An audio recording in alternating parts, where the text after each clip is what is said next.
Well, good afternoon, everybody. It's a few minutes after 12. I assume everybody's here or close to getting here, and we might as well go ahead and get started.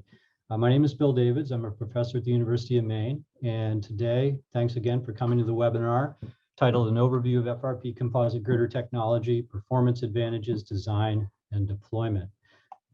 We're going to have four discrete sections to this webinar today. We have three speakers here today. First will be Wayne Frankhauser from the Maine DOT, talking broadly about Maine DOT's adoption of FRP technology. I'll be speaking about some of the original research and development behind the G-beam. And then Anthony Deba of AIT Bridges will be talking about implementation and initial deployment. We'll follow this with a panel discussion and a Q&A session. And I want to emphasize that this webinar really represents work done from 2015 or 2016 up through the end of 2020. And along that vein, we're going to have a follow-up webinar on the 27th, that's 3 weeks from today at the same time, that will discuss a lot of the work that's taken place over the last 2 years. There's been a tremendous amount of evolution of this technology and continuous improvement, and that will be the focus of this later webinar. You can see the QR code up here, and you can register for that webinar by taking a quick screenshot of that, or you can follow the website below. Both of these webinars will be recorded for future review. They will be posted on our website, so you can go back and look at them at any time. And I think that this one will likely be up by the end of the week. So at this point, I'm going to stop my screen share, and I'm going to take a moment to introduce the first speaker with us today. We have Wayne Frankhauser. He's a bridge program manager with the Maine DOT, and he's been with them for more than 25 years. Not only are his fingerprints on many of the biggest bridge projects the Maine DOT has completed over the last quarter century, but Wayne has also played a key role in a multitude of smaller replacement, rehabilitation, and preservation projects to help maintain our state's transportation system. Wayne, at this point, if you could go ahead, share your presentation and take it away. Thank you, Bill. Okay, I trust everyone is seeing my first slide, FRP composites and Maine infrastructure. If not, somebody can yell real quick. I'll get started. I have about a dozen slides I'm going to go through today that really kind of talk, about, why Maine decided to start using FRP composites. I've obviously got my slides on automatic advance.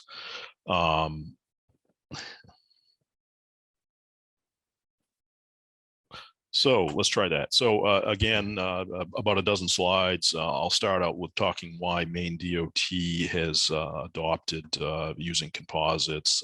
Some of the FRP solutions,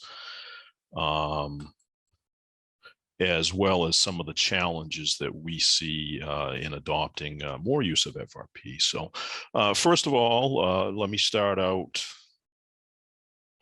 with talking about the need. So as we all know, especially in Maine, our infrastructure lives in really harsh climates. It's really can deteriorate conventional materials very quickly, as you can see from some of these photos of steel bridges that the DOT has worked on in the recent past. It can cause severe corrosion really fast. In addition to that, it takes a tremendous amount of resources for inspection and to repair, just the maintenance and upkeep and preservation activities on these type of bridges. So again, Maine DOT, our need for resources always outpaces the money we get. Just in 2020, when I look back at some of our funding, we ran about a $232 million deficit to address our entire system. And that's not just bridges, that's roadways. And that has only really increased in the past few years. We've seen rapidly increasing construction prices and inflation increases, probably in the tune of 30 to 40% in bridges over the last couple of years. So certainly adding to the unmet need.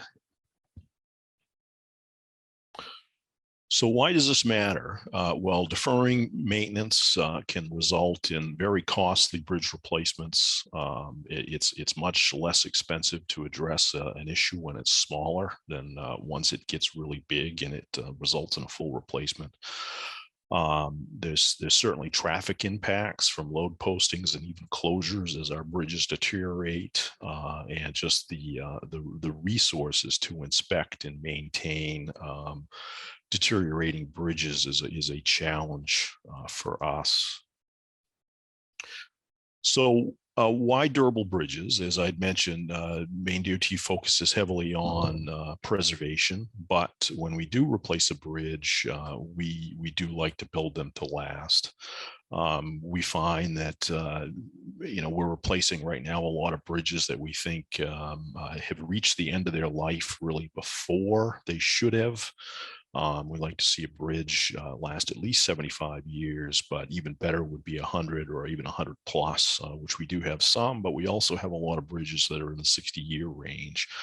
And being all the bridge engineers with DOT kind of look and know very specific components or aspects of bridges that are problems. There's certain corrosion, certain maintenance items that you see time and time again, just because some of the detailing and the material selection practices that were used in the past aren't really proving to be long-term and durable. So one of our first stops when we go to build a better bridge is always to look and see if there's a composite solution that can help with that.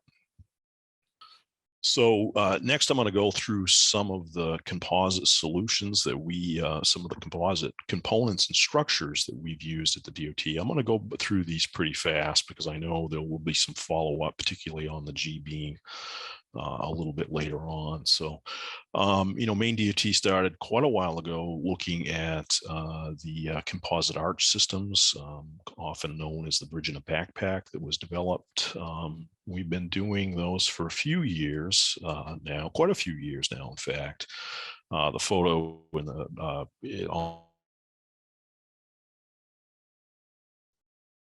I think we just lost Ken. Is that Amanda and Anthony? Lost Twain, yes. Wayne, I'm sorry, yes. Okay. Let's give him a few minutes to see if he can reconnect. That's unfortunate. I apologize, everybody, for the technological snafu, but these sorts of things happen when we do them via Zoom. Okay, everybody, a few of you checked in and said you maybe it locked up and you were able to get back in. We've got New York here, we've got Massachusetts here, we've got Indiana here. So we are reaching at least some folks. We have not been able to reach Wayne. I'm not sure what the communication issue is there, but it could be much more significant. Regardless, I'm sitting here at a university and it's pretty unusual for our internet to go down. Occasionally it does, but it's got to be breaking a pretty major line. So we're going to move ahead, and I'll go ahead and start off with my portion of the talk today. Let's see. Here we go. And everybody should be able to see my screen. And the portion of the presentation I want to give today is the initial development and performance performance assessment of the G-beam girder. And the outline of the presentation, we've really got 5 bullet points here. And I want to go over the motivation for the development of this FRP tub girder that we did with funding from the U.S. Army ERDIC. And I'll overview the basic mechanics and behavior of the girder section itself, talk about design and fabrication and our initial load test to really prove out this technology. And I'll talk a little bit about how we had to modify some details like our girder deck shear connectors for field application. And that will bring us up to essentially late 2019, early 2020. And that sets the stage for the subsequent talk. You're going to hear from Anthony Deba of AIT about the design and construction of the Gristmill Bridge in Hamden, Maine that use these girders. So I want to re-emphasize that what we're talking about here is really the first 4 or 5 years of development and initial implementation that second webinar in 3 weeks is going to contain a lot of detail on the significant amount of work that's occurred since then to improve it. So to get us started, just the anatomy of this G-beam composite girder bridge. Well, the critical components are those FRP composite girders. There's a concrete deck and there are shear connectors.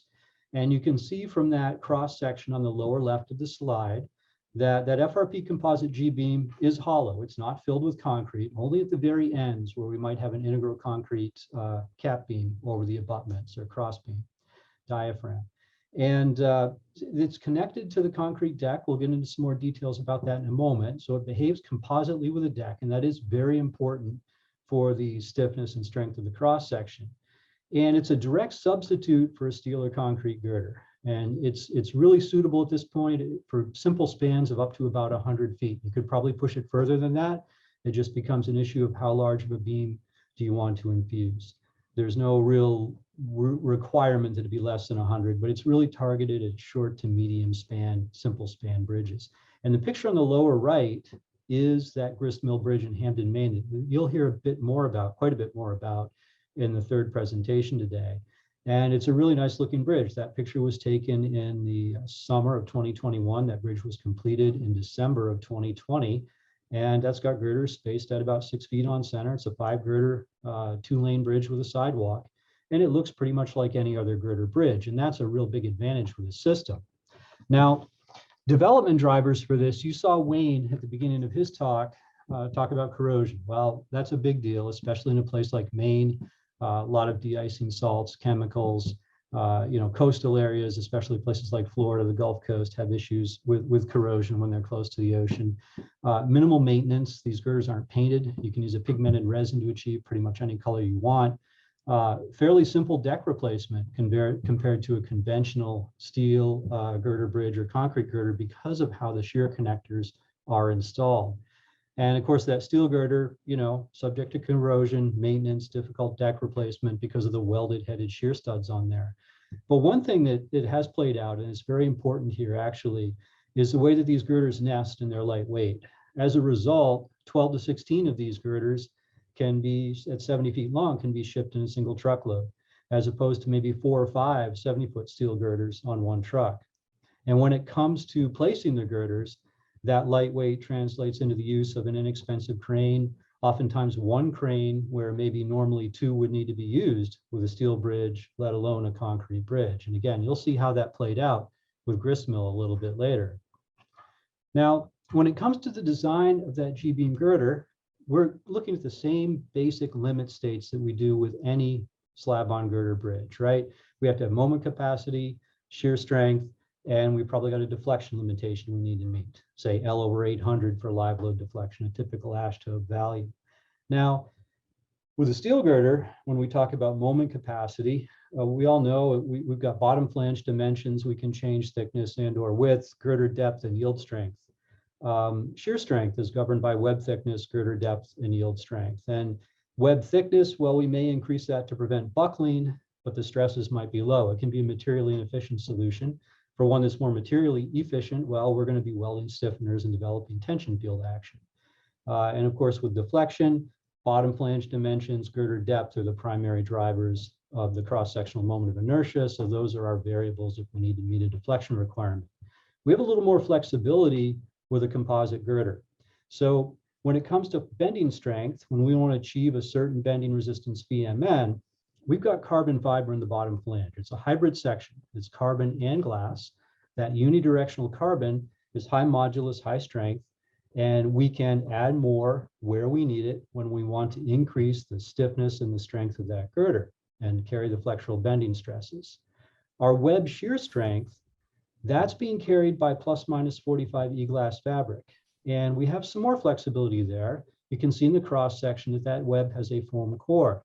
So we don't have the option to weld stiffeners on there to prevent buckling, but what we can do is very cost effectively increase the thickness of the web by adding that foam core. So we can optimize and minimize the use of the FRP itself. And for deflection, that carbon bottom flange and girder depth, those are the 2 things that we can vary to meet our deflection requirements. Now, back when we started this, we were able to design the cross section using really basic mechanics of materials principles and principles of composite laminate analysis. We fabricated the first one right in our lab at the University of Maine. And this is a picture of that first 40-foot long test girder in a mold. And this is post-infusion. So we've laid up those individual layers of fabric, and we've sealed it, and we've drawn a vacuum and pulled the resin in there and let that cure. The girder's ready to be popped out of the mold, and actually then fabrication continue from there. That first test girder at 40 feet long, tested in our lab, we actually designed it to have precast deck panels. This girder is amenable to either precast decks or cast in place. It can even be partial depth precast, whatever you want to do. Here we use precast deck panels with transverse joints. So you can see one of those panels being swung into place right now. You can also see the shear connectors. We'll talk more about those in a bit. These were the first generation shear connectors, and they worked, but they really weren't suitable for use in an actual bridge. And we'll see why that is in a bit and how we've improved them since. But they're sticking up there. They're going into the grout channels, which were subsequently grouted. You can see the gap between the panels with the rebar sticking out to give us a keyway connection there. And that was all actually done, that erection and the grouting was done in the lab primarily by students. And that was another good test of this technology. We knew if we could assemble this, grout this in the lab with students, that we had something that would not be a problem for an experienced contractor in the field. Keeping an eye on how it was built was very important, and making sure that it's built in the way a typical girder bridge is important to acceptance. So our first test for performance evaluation was a 4-point bend test. You can see here an actuator centered on the girder, spreader beams pushing loads out to both sides.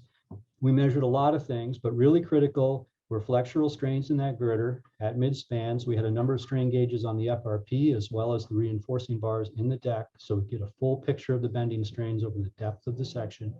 We also measured slip between the girder and the deck at both ends to assess our composite action. So this is a snapshot of load displacement from that first test. That was back in August of 2018. And this represents 3 load cases here. And went to 200 kips, a little bit higher, and then we drove it to failure. And that purple dashed line, that's the equivalent to the AASHTO Strength 1 loading case. Okay, about 145 kips produced a moment equal to the AASHTO factored Strength 1 moment. The girder carried about 2.65 times that factored load. And I assume most of you in the bridge or in the audience are bridge engineers, and you'd say, wow, that's a lot of reserve, right? 2.65 times a factored load. And that's a consequence of these strength reduction factors that we use in design. They are quite conservative. We do build in a lot of conservatism to the design. One other thing to note is that the response is nearly linear, right? FRP is a linearly elastic material. It does fail in a brittle manner in tension. So this is why we get nearly linear response up until failure. I want to give you a sense of that. This is a subsequent test. This was one that we ran very recently on another girder. And I'm going to press play. Snaps, pops. Those are the FRP load here. And seconds around the snapping speed, you'll hear a big bang.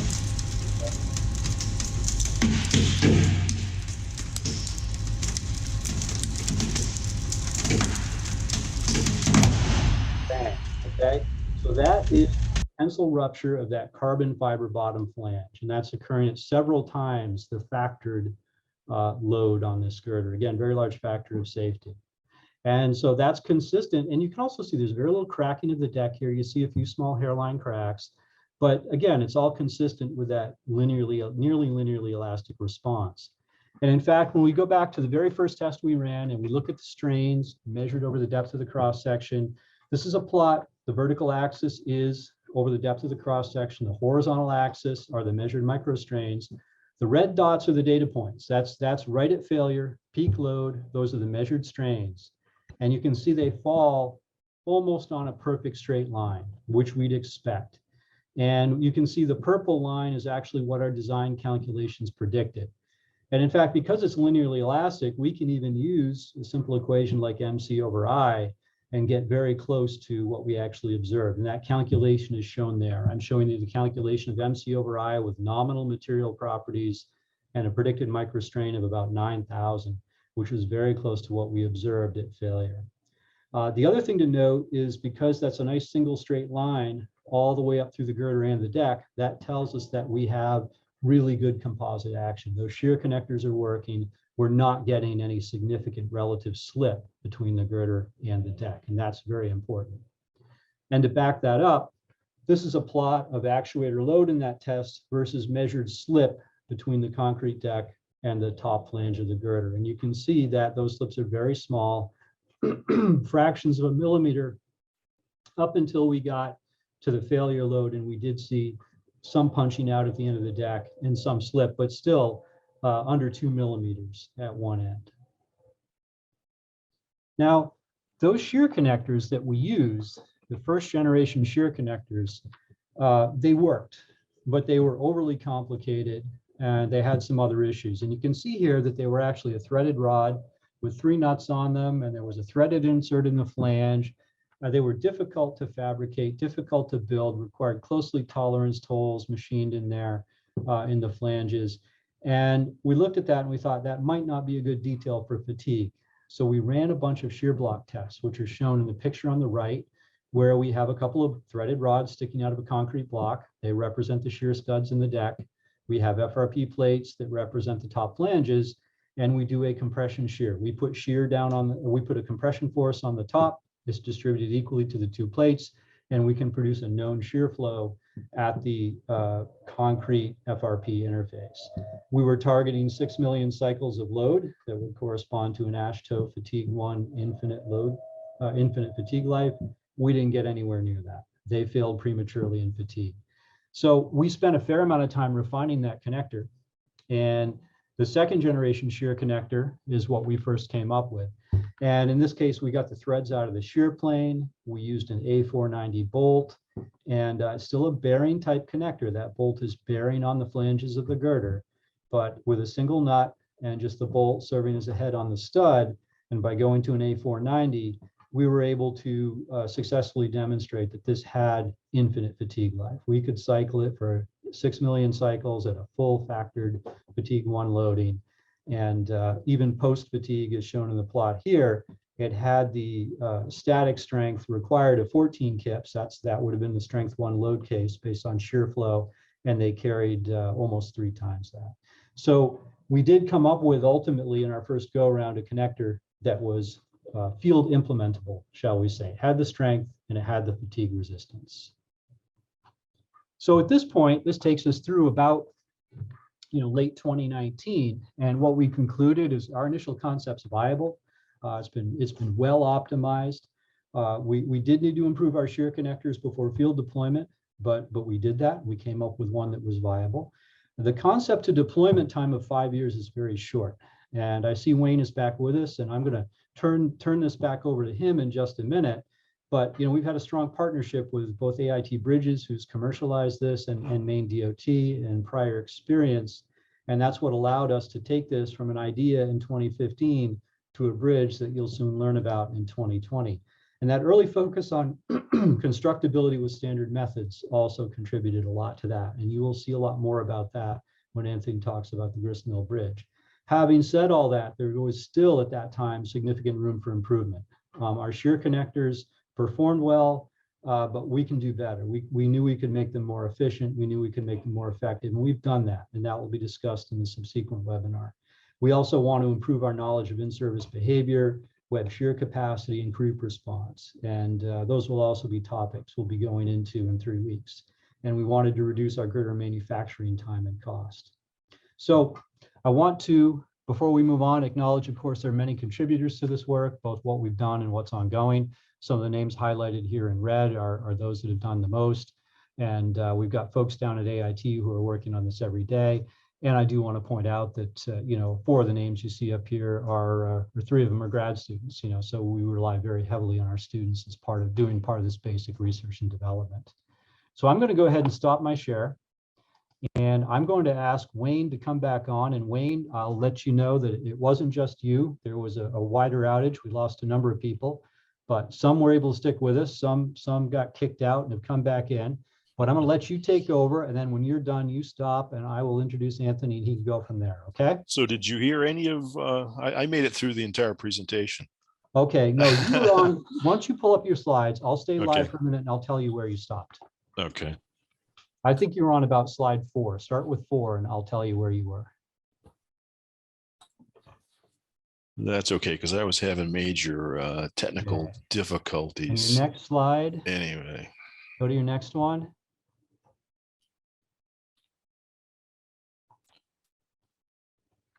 Okay. Keep going. Keep going. Next one. Next one. And next one. Okay. Why don't you start here or the one before? Okay. Well, hopefully I can get it to work this time. So again, sorry about that. I had made it through the entire presentation and then everyone was gone. So it was a little puzzling. But so I talked about, to start with, about the need to implement composites, the need to implement or to build longer lasting bridges, and why Maine DOT sees that as such an important thing. And some of the systems or some of the composite solutions that we've come up with to achieve that. And I'll just go through these really quickly. First off, the composite arch. We have several of these in service, and it's becoming standard practice for us to allow these in our projects where we think they fit. I won't spend any time on the G-beams, this photo, and Bill just went through that. And Anthony's going to talk about it more, but the photo is Hamden and Gristmill, which was a very exciting project for us. And we also have another project in Hamden that's scheduled to be built this summer, and several more of these in the works. Really promising girder system or bridge system for us that kind of hits all the check boxes that we're looking for: long lasting, durable, extremely low maintenance, and actually eases construction to some degree. It can be modular, and it is lightweight. So again, it kind of hits all the check boxes of things we're looking for. And we're not always looking at bridge systems. A lot of times, a lot of the photos I showed very specific areas of corrosion that we see over and over again. One of the leading is the corrosion of concrete reinforcing, or plain black steel reinforcing that was used for decades and decades. Once the chlorides reach that, it expands, it rusts, it corrodes, the concrete spalls, and that's kind of, requires extreme maintenance. So we've switched over in a lot of applications to using glass fiber, GFRP reinforcing, which again is corrosion resistant. As you can see, pretty staggering, over 1.5 million linear feet used in 10 years. So that's hopefully going to make our bridges, particularly our bridge decks, as you can see in the photo, last 75 to 100 years of the life of a structure. Very simple, but it's a solution that I really like. The photo to the left shows what typically happens to a steel bridge train coming down through, draining our decks. They rust. They see the worst of the worst, all the chlorides, salts, contaminants coming down from the deck. As they rust, they tend to splash the chlorides on the beams. You get rust spots on the beams, whether they be steel or concrete. So a really good practical solution that we've been doing for a long time is FRP bridge drains. Really quick, it's not just new products. In a lot of cases, it's preservation activities. These steel pipe pile bent piers were very economical, and we built a lot of them over the years. Unfortunately, the epoxy coating on the steel pipe pile tends to get nicked and scratched and corrodes, as you can see from the photo to the left. So this system was to do a FRP wrap to preserve and extend the life of that product. So Just quickly, a few others. We do have hybrid composite beams. We've experimented with FRP pipe pile. We've done a few FRP culvert invert linings, FRP fender systems, wind fairings, and carbon fiber strand in a few bridges. So my last slide is talking about some of the challenges. And, I could spend probably an entire presentation on this one slide, but I won't. I'll just kind of leave this up and, and talk about a few of the highlights that I see. Transportation engineers are cautious by nature. We need to be. We're dealing with the safety of the public. So we tend to be slow to adopt new products, and putting composites are kind of setting the bar with some of the conventional materials like steel and concrete that have been around for a long time. Composites is a relative newcomer in the transportation industry. It's gaining fast, but there's still some hurdles and some training, some standards that need to be developed. We operate with standards that really go from design through the fabrication inspection of a manufactured component or a bridge beam or a composite, through the construction inspection, as well as the inspection once the bridge is in service. So that's a lot of standards, that's a lot of codes, that's a lot of manuals. Composites in general are catching up, but there are still some pretty big voids that can make folks uncomfortable if they're looking for very explicit guidance and a step-by-step process. Contracting is different with composites in many cases. Transportation or DOTs in their contracting deal almost exclusively with low bid. They award to the low bid contractor, and we like competitive items. Multiple suppliers for a single item gives us a lot of assurance that we've gotten a low bid. A lot of times composites don't have that. They are a proprietary or a sole source product because somebody is developing them and investing time and effort. Industry and academic sport, I think, is a highlight. A lot of the stuff I pointed out before is a bit. There's certainly challenges. Industry and academic sport, I think, is a highlight. For instance, this webinar kind of demonstrates the industry support, and what Bill was talking about in the development of the G-beam certainly shows the support that we're getting from UMaine. Without support from universities and industry organizations like ACMA, we wouldn't be anywhere near where we are now. So it's really key and extremely critical that as we are learning to use these new products, that we have all the support, the training, the knowledgeable folks that are doing the testing, the development that we can. So, and I will close by saying, in my opinion and in my experience over the past 20 years, it's certainly it has been challenging at times, but it's extremely beneficial and worthwhile to look at these new and innovative materials to kind of solve some of the old issues we've seen with our standard or our old bridges. If we don't continue to keep to look for new materials, we're going to keep on making the same mistakes and having the same issues that we've had. So with that, I will stop sharing, and hopefully everybody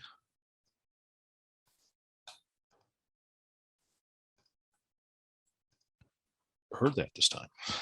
Yes, we did. Thank you, Wayne. Good. I appreciate it. And we're back on track now. I apologize again that we've been a little bit back and forth, but it all worked out. We're pretty much on time. And I think it went fine that I spoke first and Wayne came back into the middle. Hopefully the two presentations complemented each other and you see the connection there. We're going to move on to our third speaker now, who's Anthony Deba. We were originally going to have Ken Sweeney, but he was unable to join us today. But Anthony, thankfully, has agreed to step in. And he's a structural engineer at AIT Bridges, where his primary role is the design of FRP composite structures. His first major project at AIT was the design of the composite girder Gristmill Bridge in Hamden, Maine. It was completed in late 2020. You saw a photograph of that a minute ago, and Anthony's going to go into a lot more detail about the design and construction of that bridge. I will also note that while he was a grad student at UMaine, he was very heavily involved with the initial development and testing of the first G-beam girder, and he continues to collaborate with us here at UMaine on its continued development. So Anthony, please go ahead. Good afternoon, everyone. Okay, my screen should be shared right now. So I'm gonna pick up where Bill and Dwayne talked a lot about the first implementation for the G-beam in the Gristmill project, which was the first deployment of the G-beam. And with the time today, I'm just going to talk about just the initial design and some of the aspects of that design, the fabrication overview and a construction overview of Gristmill. So the Gristmill G-beam design was the first design to be used in a bridge replacement project. And it actually won the ASCE ASCE Maine Chapter Kitty Briskin Award for innovation. It came out to a good timeline after the testing that was done at the lab and the deep collaboration between UMaine and AIT Bridges and Maine DOT that this project was found. And initially it had gone through a preliminary design phase, and TY Lin International had a design for it.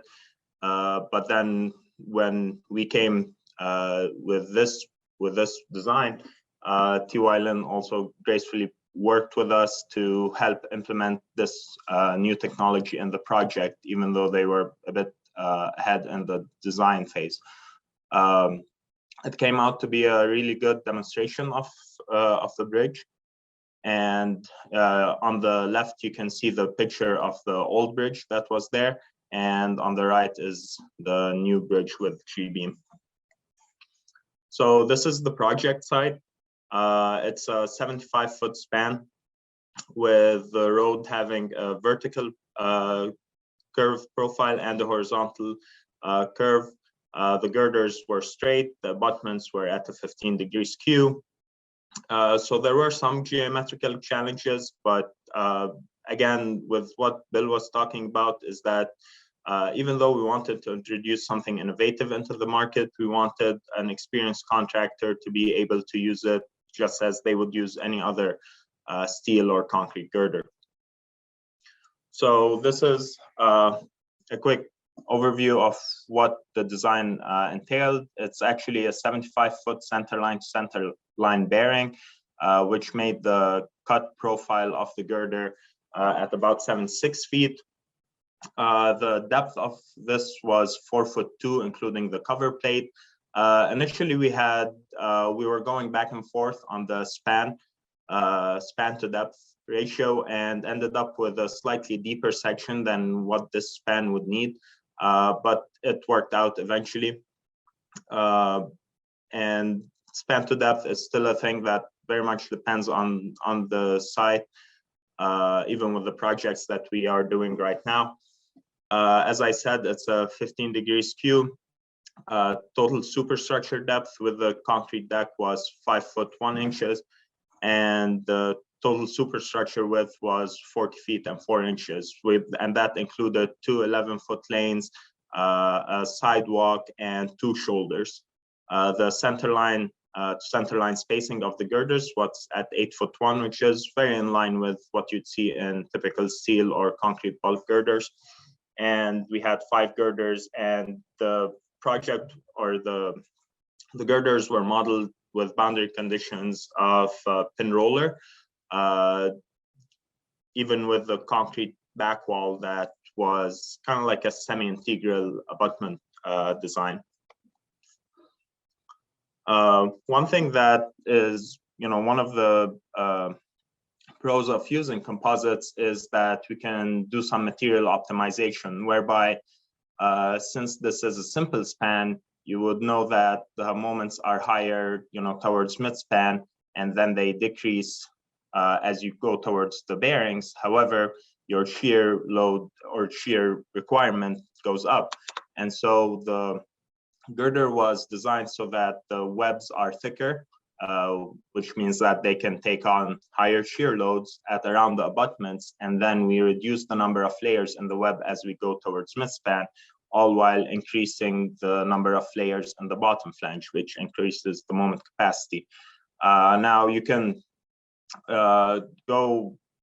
go really far into the optimization. However, for this, more like a pilot project, we decided we just stick with 2 zones, and whereby zone 1 at the ends has the thicker webs, and zone 2 has thinner web and thicker bottom flange. In the table, you can see some of the material properties that we used. We just used reinforced concrete for the deck, not lightweight, nothing special.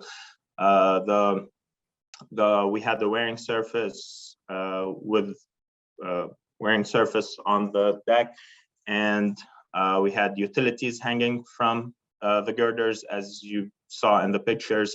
And then on one side there was a 3-bar steel rail, and on the other a 4-bar steel rail. Bill mentioned it earlier that we wanted contractors to also have the choice for concrete deck, because the girders can be used as a cast-in-place, as girders and a cast-in-place deck, or we can do them as PBUs, prefabricated bridge units, whereby the girders with a precast deck form either a full depth precast, and then we have a joint on site. And this is an example of a project we did in Florida. Or we'd have partial depth precast, whereby let's say in this case there's 4 inches of precast, and then on top of that goes a cast-in-place portion. And this is a picture of the modules going in for the second Hamden twin bridge. Due to the road profile and geometries on the site for the gristmill, the owner, Maine DOT, preferred to go with a cast-in-place option, as it was originally designed with the steel girders, and we were okay with that. And so this is a picture of the girders just before starting the formwork on the deck. We worked with the contractors and found that whatever formwork they had was also or can be used with our girders, and so that it was not an additional investment for them to form the deck on this project. Now I'm going to talk a bit about the fabrication of the girders. We did a custom mold for these girders. At the time, we were not sure how many times we used this cross section, and so we ended up with doing a custom mold out of plywood and 2x4s.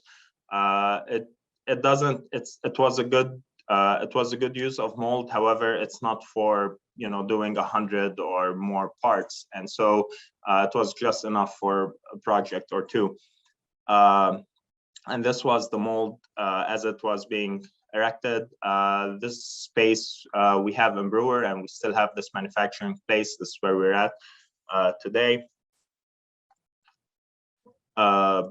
We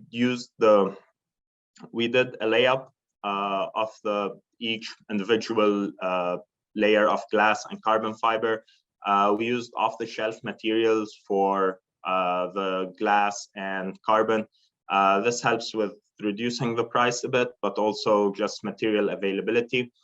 Our technicians used also an infusion-friendly glue as you lay up the dry fabric in the mold, and then that helps it just keep it in place before we start the infusion. This is a video over here.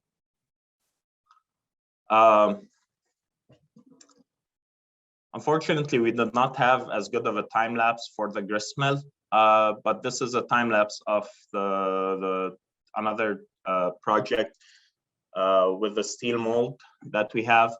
This steel mold we still have, and it's a better geometry. I think it's working well now. The geometry for this mold is better suited for wider range of spans. And you can see here the technicians laying up or putting some of the infusion-friendly glue in, and then unrolling the material, whether it's the glass or the carbon fiber.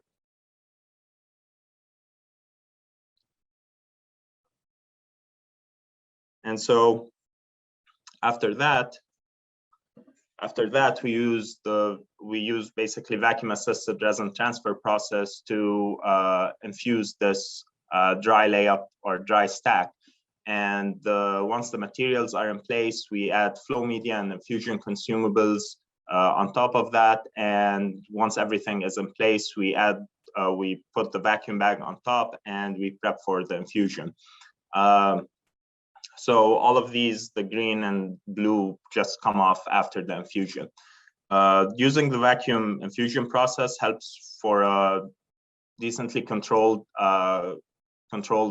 ratio of fibers to resin, and ends up with a higher quality product than a traditional hand layup. This is a picture of just the mold with this like surface finish. This had some gel coat and some just to feather the rough edges. And after we take it out of the mold, that's when we're ready to cut it, trim the ends and cut at the skew. And then whatever, for example, in this project where we had the concrete connector beam at the end, or concrete back wall, you can see that we drilled holes in the shop for the rebar to go through that. And then we also had the holes drilled for the utility connections. So this, I'm going to talk about a bit the construction overview. The construction was done in year 2020 with a, as I said, span of 75 feet and the skew, 5 girders. The owner was Maine DOT, and then the engineers TIDC and contracted to AIT Bridges the portion about the girders. It was part of a bigger project for a stretch of the highway there on 1A, when the contractor was TIDC. You can see here in the picture, these are the hangers for the utilities, and these are the utilities hanging from the webs. The old span was about 50 feet, and it was increased to 75 feet with this new bridge. The old bridge was actually unique in just it being a combination of an old bridge that didn't have enough capacity, and so there was basically landfill soil over it, and then a new bridge slab built on top of that. So it was due for replacement. That timeline ended up coinciding well, and with it being so close to the university and to our work here at AIT Bridges, it ended up being a great candidate that Maine DOT helped us get to. One of the things that facilitated work for the contractors was that the lightweight, it being a lightweight product, this allowed for the contractor to attach the utilities before putting it over the abutments, and so that improved the safety for laborers on site. And then added for, I'm not going to say accelerated bridge construction, as that carries a bigger meaning for projects as a whole, but it did help quicken that part of the process. And the installation of the G-beams with the utilities ended up taking about 2 days. And after that, as I said, the contractor used the traditional formwork he has and did the cast-in-place concrete deck. So the new bridge allows for increased area for water flow. The non-corrosive properties of the material protect the fish, so you don't have paint chipping off into the water bed or water stream. And additionally, DOT went with stainless steel for the concrete deck reinforcement, so that hopefully both the concrete deck and the girders would have the 100+ year lifespan. And as Bill said, in the future webinar, he will talk about the live load testing. And there was less than ½ an inch of deflection during the load test, which was a significant service test. And this is in part to mention, to answer the question of deflection in composites, which comes up a lot. And with that, I'm at good time here to switch back to Bill.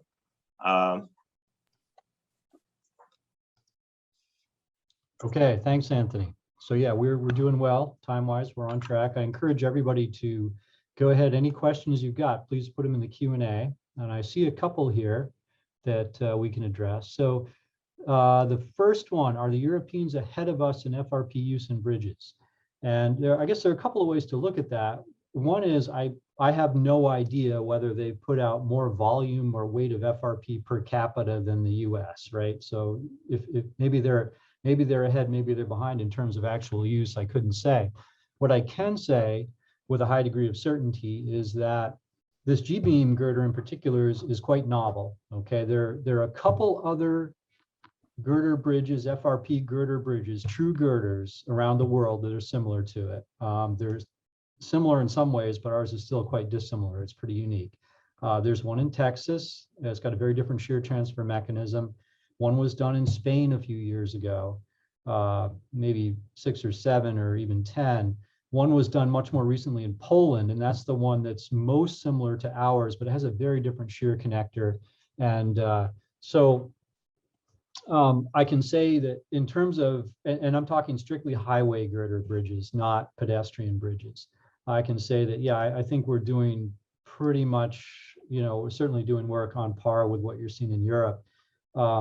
Going back to Wayne's presentation, he mentioned the bridge in a backpack, the concrete filled FRP tubes.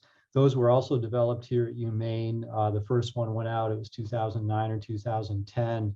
There are over 30 of those around the country now. That's an accepted technology in a lot of states. It's actually a pre-approved alternative in a number of states. So there's a lot more going on in that space, I think, than a lot of people realize here in the US. Another question, when I first saw this proposed in a 2018 AASHTO pamphlet, I was under the impression the tubs would be filled with concrete or could be. And then a question about stiffness concerns without concrete fill. Yeah, so these were never intended to be filled with concrete. I mean, they could, but it would be wasted. The concrete would be doing nothing structurally. And again, we can meet the AASHTO deflection requirements. In fact, Anthony would tell you that we have to on every highway bridge. We're meeting that L/800 live load deflection requirement. The first bridge that went out has a sidewalk. Deflections that we measured in the field were quite reasonable. And I can't think of any reason why there would be any vibration concerns with FRP as opposed to steel if it's meeting the deflection requirements. So it is a viable solution in that regard. And others feel free to jump in. Anthony, I'm assuming I'm speaking accurately here, but let me know if otherwise. Oh, yeah. But here's one, Anthony, that maybe you or maybe Wayne could weigh in on. The total cost of the bridge with a G-beam, and what would it be if it had been done with steel girders? And if you want to, I can add a little to your answers, but you may want to take a crack at that.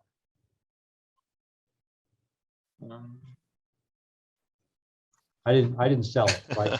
Yeah, no, it's yeah, I don't. I'd have to do a little research to get the exact cost. That was the first, right. So it obviously did cost a little bit more. Was it significantly more? I don't recall.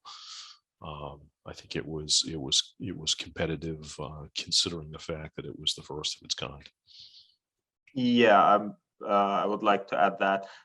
Sometimes it's harder to just put a price because of the difference in lifespan and maintenance needs. So sometimes you do have to look at the life cycle costs. I do think that I would say we are more competitive with concrete girders rather than steel girders, especially with the metallizing as being a good candidate for you know, a longer life cycle for steel. But that being said, as Wayne said, Gristmill was the first pilot project, and we really can't judge by that. One more thing about bridges is that we really do have a lot of, as Wayne said, we do have a lot of bridges to replace, but also we constantly, the world we live in, we have been hearing about a lot of long lead times for steel, and I feel like where the need arises, steel girders can still have a place, concrete girders can still have a place, but also durable materials should be incorporated, like FRP girders. Yeah, and I'll add to that. That's Maine DOT sees that as a major benefit. Just increasing competition, right now, it always has been that at times, once your precasters or once your steel fabricators fill up, you see your prices increase. If this is another structure, if it increases competition, that at times could save money and result in quicker deliveries of beams. Yeah, and I'll add one thing to that. I mentioned it before. Wayne mentioned it. If you look back at the concrete filled FRP tubes that are used, the bridge in a backpack, as it's called, when that first came out, those arches, concrete filled FRP arches, were spaced at about 3 feet on center. That would not be cost competitive with a precast arch or a steel arch type structure, buried arch. Continued development of that has led to an increase in arch spacing about 5 feet. A lot of manufacturing developments at AIT making these more efficiently has led to lower cost per arch. At the end of the day, those absolutely can win bids against traditional materials, and they are a pre-qualified solution, as I said before, in a lot of states. And that all happened over the course of about 6 or 7 years. And and I know that AIT is now making girders much faster than they did with the first bridge. Hear more about that in the second webinar. Anthony, correct me if I'm wrong, but I think Ken said, you're out there with a crew of like 4 people and you can make 2 girders a week, right? Down in your facility in Brewer with 1 mold, right? Yes. And so that, if you're making a couple of girders a week, you can turn things over pretty fast. You can supply a need pretty quickly without a huge lead time. And we are looking at other ways of manufacturing the girders in the future that maybe move away from vacuum infusion, which is relatively labor intensive. But I don't think the cost differential is really a deal breaker right now. And definitely the cost is going to go down and has gone down. Because there are 5 of these bridges out there now, right? Either to be done or to be built by the end of the summer. Yeah. So it's moving quickly. Another question here, is it possible to develop curved girders with a max length of about 100 feet? Why glass fiber? What other fiber materials are available? I'll answer the second part. I mean, glass fiber, we use glass where it makes sense because it's the most economical. It's good for the top flange. It's good for the webs where we're carrying shear. Carbon would be overkill. Carbon makes a lot of sense in the bottom because it's very stiff and very strong, and we need that stiffness and strength to control deflections and have a reasonably optimized design in terms of balancing strength and stiffness. Other fibers like basalt or whatever, they certainly could be used. And in the future, we may see more of that, but that's an active area of research on a lot of FRP materials for transportation infrastructure. In terms of a curved girder, my answer would be it depends on the radius. You've got to make sure you can lay this up without pre-wrinkling the fabric before an infusion, for example.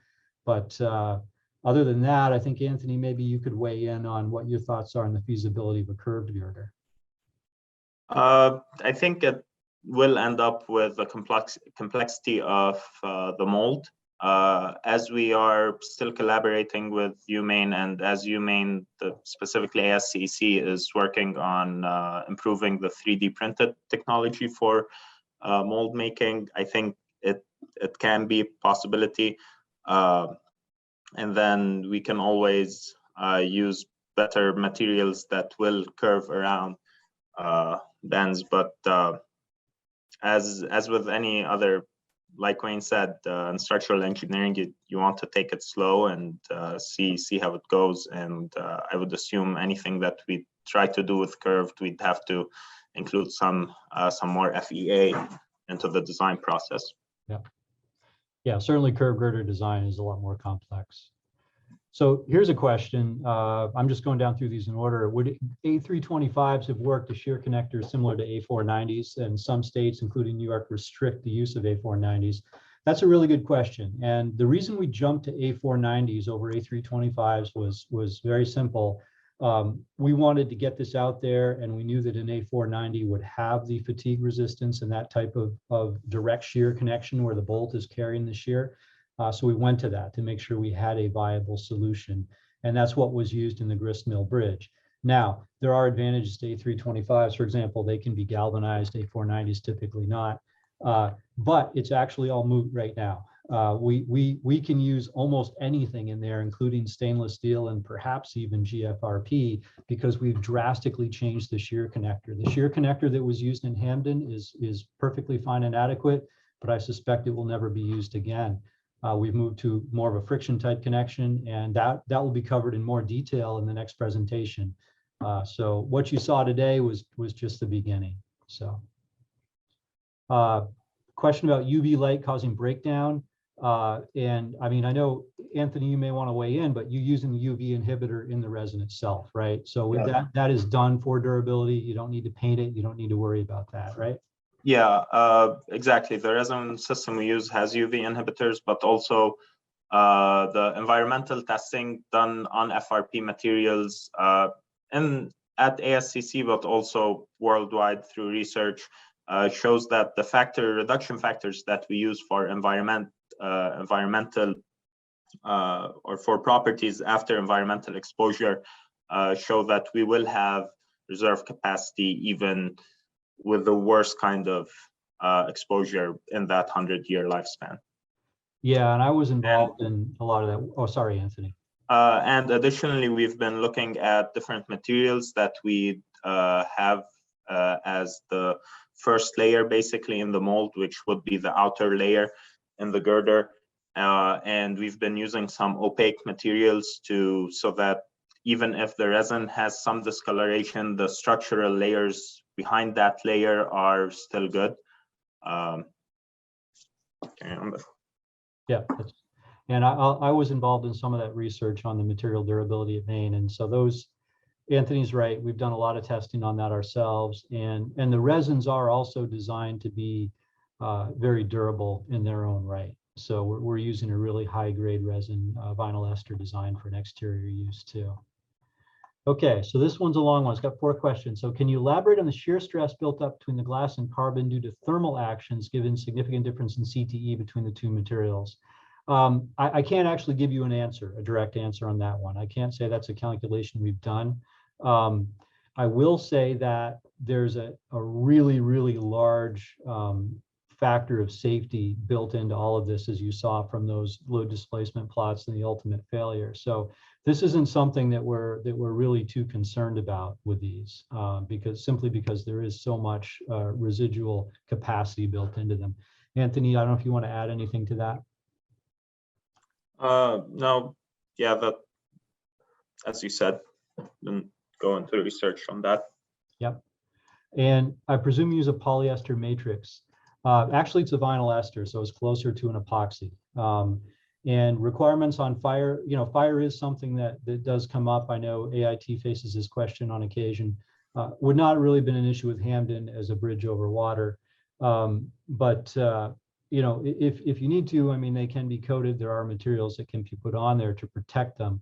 Of course, a steel girder bridge isn't going to do really well, and they don't do really well when a fuel truck explodes underneath them either. So this is a tough one because there are also not a lot of standards out there.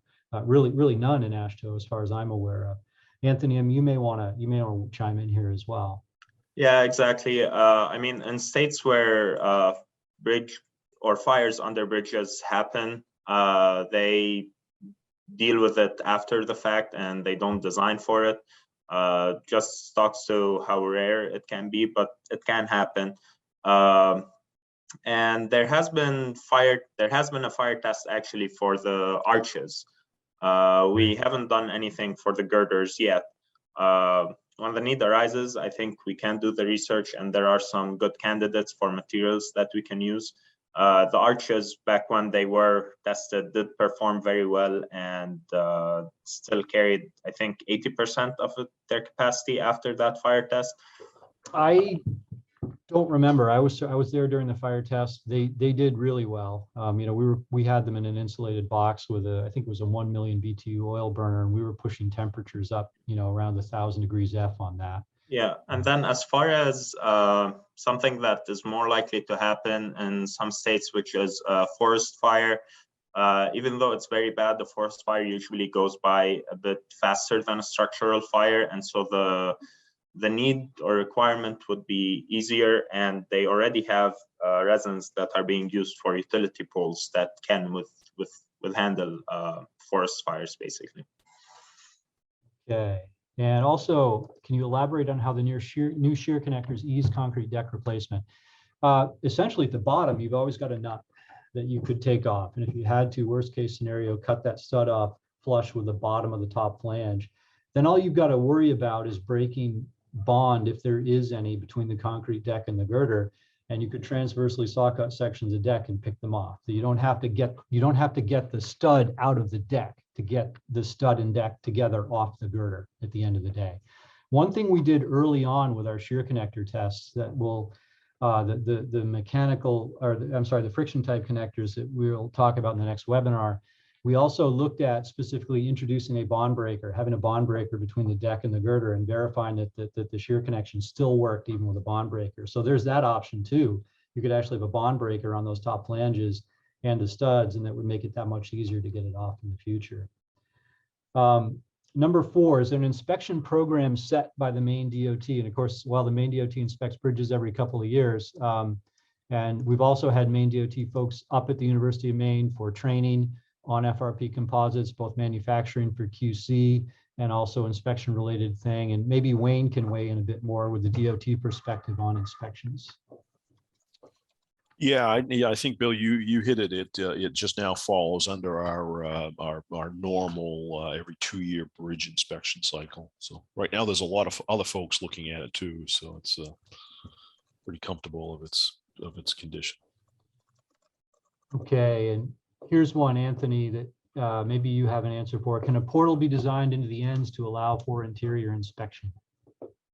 Yeah, I mean, I would say that at the depth and the span of the bridges that we're doing, maybe a scope would be a better idea than having someone go in there, especially with the shorter ones that we're doing.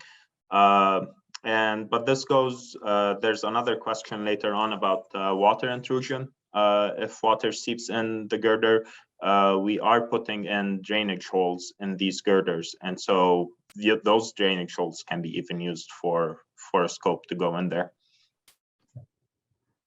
And here's a question: why stainless steel reinforcing for the deck versus FRP for the Hamden Bridge? And I assume could have gone either way, but you guys probably know the answer, one of you. Wayne? Yeah, sure. Our standard practice until just recently was for higher volume, higher use roads, we were doing stainless steel, and then in lower volume roads, we're doing GFRP. And at the time the Gristmill Bridge was built, that was our practice. That has suffered lately with the price increases of stainless steel. It's pretty much driven the price out of our price range. So we've pulled way back and are starting to use a lot more GFRP in lieu of stainless. But yes, we could have gone GFRP in the deck on Gristmill. Okay, and a question here: deflection looks excessive for high weight carriers. Well, I mean, we do meet deflection criteria. If this is another application, if it had deflection criteria, of course, we'd be looking at that and designing around it. And again, it's a function really of girder depth and carbon in the bottom flange. Yeah, I sometimes hesitate to share like the deflection numbers because, you know, as engineering, you don't share a result without sharing what the loads are. That half-inch was with 260,000 pounds, which is 4 dump trucks. Right. back to back, and really nothing that a bridge would normally see. So, but yeah, as Bill said, we designed them with the depth and add as much carbon we need so that we have that deflection criteria met. Yeah, and to add to that, I'll be talking a little bit about the load test that Anthony's referring to in the next webinar. And that 260,000 pounds was actually 262 or 264. That produced a moment at midspan of that bridge that was equivalent to a full 2 lanes of HL93 loading with 33% impact. So that was a very, very large load that was on that bridge. Yeah, to produce 1.5 inch. Yeah, not to mention L over 800 for this span is somewhere about inch and an eighth or something like that. So yeah, we more than met AASHTO's requirement on that. Yeah, which you should note. I mean, it also, a steel girder bridge. It's not unusual for a steel girder bridge to actually have the section controlled at least somewhat by deflection. That same deflection criterion. Temperature expansion and contraction. Anthony, maybe you want to weigh in here. Yeah. So we found out that the girder, it uses glass, but also there's some carbon in the bottom flange. But we've been using the same CTE as concrete, and we haven't seen an issue with that yet. We, just like any other bridge, we have, for example, in Gristmill, we have a fixed end, and then the other end expands expands or contracts with a change in temperatures over the season. But it's since we allow for that movement to happen over the bearings, we don't have to account for the stresses.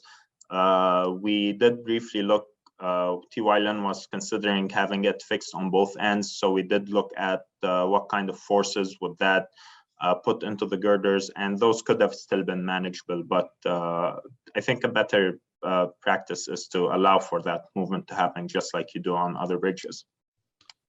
Yeah, and it's a very simple abutment. I mean, you've got a neoprene bearing pad at each abutment. I don't remember if it's per girder or under the full end per girder. Per girder, and plug seals on that bridge, right, at 75 feet for the joints.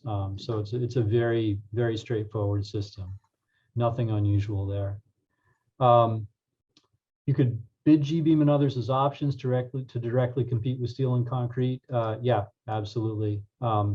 Absolutely. So, Anthony and Wayne can comment more on this, but it's really a matter of acceptance of the technology by a DOT and contractors are willing to do it. And of course, it really is built like anything else. So that second issue really isn't too big of a deal. Maybe you guys want to weigh in here. Yeah, that's certainly, we head in that direction, going bid alternatives as soon as we're comfortable with the technology, and we'll do the first few bridges kind of on an experimental nature as some of the bugs are worked out. But we move towards bidding as bid alternatives, and that's what we do right now with the concrete or the composite arch or the bridge in a backpack. So we're working in that direction for the G-beam as well. Yeah, I'm good. Yeah, and of course, one of the reasons why we're why we're doing this webinar and others, we've got a lot of activities ongoing, or simply to increase awareness of this and increase people's confidence in this too. So it's all part of that process. How do you treat the existing structure if there are rust or other weak points before covering it with FRP laminate as external reinforcement or confinement? Wayne, maybe you've got a few thoughts on that. I think this comes back to your presentation. Yeah, and at Maine DOT, we don't, I think that would apply more to a strengthening and a repair using either glass or carbon fiber, where you apply it to the exterior. And to my knowledge, Maine DOT has done one of those. And a lot of times that is limited by the fact that you have to have a pretty sound structure underneath before you apply that repair. So if you did have damage, you would need to clean. As say with concrete, you may end up patching some of that area. In a lot of cases, the concrete beams that we're looking to strengthen have pretty advanced deterioration. So that would kind of lead to a lot of repair to allow for a strengthening or repair using some sort of composite wrap. And a question here, could these be made using pultrusion? And we're actually looking at that right now. So that's an active area of research where, you know, we're working with a pultrusion company, we're working with AIT, and we are exploring how and whether or not we can do this and at what scale and size. Question about localized buckling and steel beams, widely researched and understood in design practice and in service. What has been done in this area with FRP to support designs that can be highly optimized, span to depth ratios where the design is vertically pinched? Deflection-induced buckling may be a concern. Yeah, that's a timely question. So the biggest issue for buckling with these girders is, with local buckling, is the web. Okay, so I mentioned that we have the foam core, relatively thin face sheets of e-glass on the outside. Buckling to the top flange is really a non-issue. It's going to be an inch thick or so anyway, just so we can build in the shear connection system, and it's carrying relatively little weight with even a cast in place deck. So it's really the webs, and we don't have the option of adding stiffeners. We've been working on that for about 2 years at this point, not because we're at all concerned about what we're doing right now. What we're doing right now has been conservatively designed, but only so we can start to explore the limits on this. And we've done physical testing to determine the material strength of the web. And we've been doing a lot of three-dimensional FEA to look at buckling of the web, shear buckling of the web. And the big driver here is exactly what this question says. We understand it for steel, it's codified for steel. There are prescriptive ways to handle this based on known mechanics. That is not true with FRP. We are actually coming up with a draft of a design guide that will have essentially curves in there that will tell you for a given girder web depth and, you know, thickness of face sheet, thickness of core, typical FRP material properties, you know, what's the shear stress that causes buckling. So we're developing that and working on that right now. And I'm going to have to wrap this up in a few minutes because we will lose our slot, but I think we're going to get through everything. Assuming we're familiar with PEX, the strength was substantially increased by applying high voltage harge during manufacturing. Have we looked at that in the production process? No, we have not. I don't know anything about this particular technology, but of course, PEX is more like the resin that we use in the FRP. The strength of the FRP is really a function of the glass or the carbon fiber. It's less about the resin. So yeah, and we have even reached out to the manufacturer of the resin that we use and talked with their representative engineers, even about curing, because curing after infusion is sometimes required for resin systems.